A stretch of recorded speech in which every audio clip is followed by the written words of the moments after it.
అదే మరిగా అన్ని మోసాలు చేశాడు ఇతను. అమ్మఒడి ఒక పూటకం ఏం చెప్పాడు? అందరికి ఇస్తాడు. మోసం చేశాడా లేదా? అందరి బిడ్డలకి ఇవ్వడం లేదా? అందుకే నేను ఆలోచించాను, తల్లికి వందనం. తల్లికి వందనం నేనే ప్రారంభించాను. ఆడబిడ్డలు శాశ్వతంగా, మగబిడ్డలు కానీ ఆడబిడ్డలు కానీ బిడ్డలు తల్లులని గౌరవించాలనే ఉద్దేశంతో తల్లికి వందనం తీసుకొచ్చాను. ఏదో హామీ ఇస్తున్నాను, తల్లికి వందనం కింద సంవత్సరానికి ప్రతి ఒక్క బిడ్డకి 15,000 రూపాయలు ఇచ్చే బాధ్యత నాది. ఒకరి నిబంధన లేదు. ఇద్దరుంటే ఇద్దరికి ఇస్తా, ముగ్గురుంటే ముగ్గురికి ఇస్తా, నలుగురికి ఇస్తా.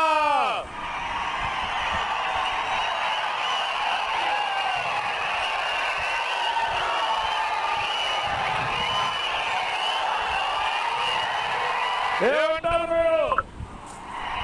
బాగున్నా లేదా?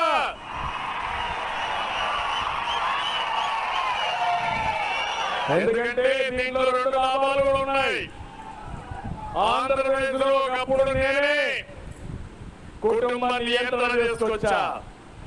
జనాభా తగ్గిపోతా ఉంది.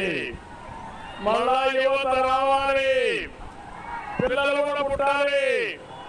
అందుకే ఎంతమంది పిల్లలున్నా అందరికి తల్లికి వందనం కింద 15,000 ఇచ్చి మిమ్మల్ని ప్రోత్సహించే బాధ్యత,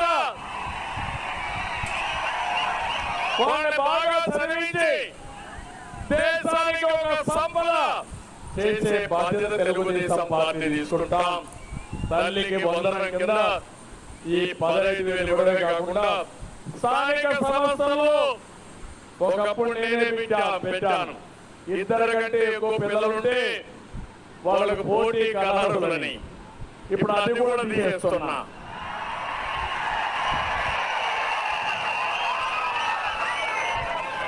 తెలుగుదేశం వస్తాయి ఏదైతే ఆరో చట్టాన్ని చేశామో ఆ చట్టాన్ని తీసేసి ఎంతమంది పిల్లలున్నా మీరు స్థానిక సంస్థల్లో పోటీ చేసి హక్కుని మీకు ఇస్తున్నా.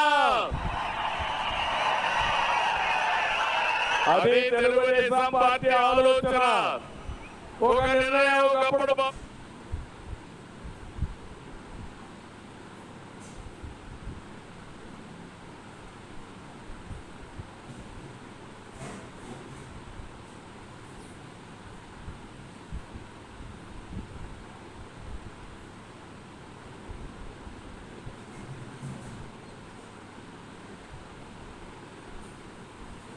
ఉంటుంది. ఆ నిర్ణయం వల్ల నష్టం వస్తామని తెలుసుకుంటే దాన్ని సరిచేయడం కూడా మన బాధ్యత. అదే ఈరోజు చేస్తున్నానని చెప్పి కూడా నేను మీకు తెలియజేస్తున్నా. మా ఆడబిడ్డలు గుర్తుపెట్టుకోవాలి. ఏమమ్మా దీపం ఇచ్చా, నేను దీపం పెట్టాను, మీకు అవునా జ్ఞాపకం ఉందా? సమైక్య ఆంధ్రప్రదేశ్ లో చిన్నప్పుడు మా తల్లిని చూసేవాడిని. ఇంట్లో వంట చేసి కళ్ళలో నీళ్లు వచ్చేటివి, కడుపు నిండా పొగబోయేది. అది చూసిన తర్వాత నాకు అనిపించింది, నా తల్లి పడిన కష్టం ఏ ఆడబిడ్డ పడకూడదని ఎవరు ఈ దేశంలో ఆలోచించిన సమయంలో వంట గ్యాస్ సిలిండర్లు దీపం కందించిన పార్టీ తెలుగుదేశం పార్టీ. ప్రతి ఇంటికి దీపం ఇచ్చిన, అవునా కాదా? వంట చేయడం సులభమైందా లేదా?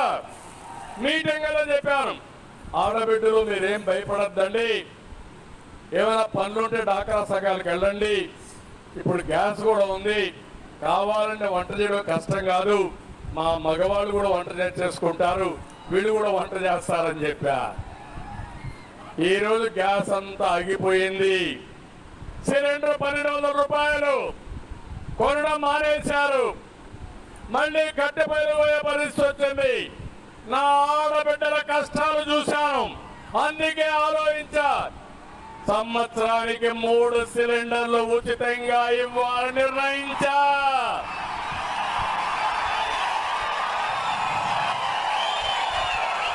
మీ ఖర్చులు పెరిగా,